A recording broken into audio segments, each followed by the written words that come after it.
প্রিয় দর্শক, এখন আমরা আমাদের ধান নিয়ে আমরা এখন বাসার দিকে যাব। এই যে গাড়িতে ধান লোড আছে,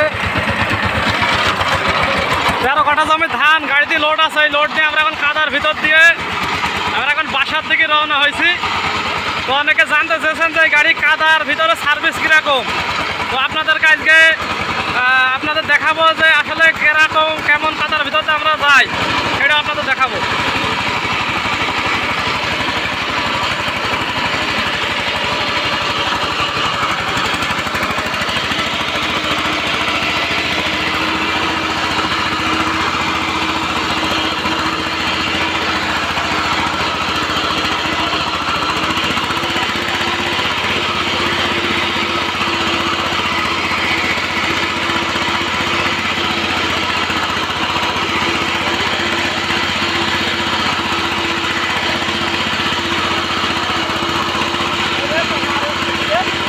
বেলে কাদা সরকার